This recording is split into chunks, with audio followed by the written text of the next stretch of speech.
राजा पाय पडतो राजा. नाही माफी असावी, जरा आवाज वर करून बोलतोय राजा. पण खरं तर राजा आता तुमचा जन्मदिवस येतोय राजा, म्हणजे 19 फेब्रुवारी. खरं तर मनापासून लय आनंद आहे राजा. पण राजा तुमच्या आमच्यावर एवढे उपकार आहेत ना की वर्षाचे 365 दिवस सुद्धा तुमचा जन्मदिवस साजरा केला ना राजा, तरी तुमचे उपकार कधी भेटणार नाही राजा. पण राजा आज तुम्हाला काहीतरी सांगावं असं वाटतंय राजा. आता अनेकांच्या मनातली शिवभक्ती जागी होणार राजा. राजा अहो तुमची काय मूर्ती घेऊन फिरणार राजा, काही भगवे कुडते घालून जय भवानी जय शिवाजी करून फिरणार राजा. पण खरं तर राजा तुमचा इतिहास यांनी जाणलाय का हो राजा?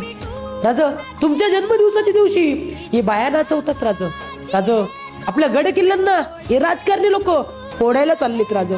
राजा खरं तर तुमचा इतिहास जाणण्याची आणि जगण्याची या आत्ताच्या पिढीला खरंच खूप गरज आहे राजा. राजा आपलं शंभूराज, आता आपल्या शंभूराजांचा राज्याभिषेक झाला राजा. नेमकं तेव्हाही लोकांना आठवण पडली राजा. राजा ज्या राजांनी धर्मासाठी बलिदान दिलं, ज्या राजांनी परिवाराचा विचार न करता स्वतःचं रक्त सांडलं, नेमकं त्याच म्हणजेच आपल्या तुम्ही स्वामींचं आणि आपल्या शंभूराजांचा इतिहास हे विसरत चालले राजा. पण राजा मला मुळातच तुम्हाला एक सांगायचंय राजा, की अशा लोकांना अत्तल घडवण्यासाठी पुन्हा एकदा तुम्ही जिजाऊंचा उभा पाहिजे राजा. तुम्हीच एकदा जिजाऊंचा उभा पाहिजे राजा. आणि हा या 19 फेब्रुवारी करलं तरी चालेल राजा, पण आपल्या सह्याद्रीच्या गड किल्ल्यांवर आणि हा राजा आपला म्हणजे तुमचाच इतिहास दाखवण्यासाठी तुम्ही नक्की या राजा.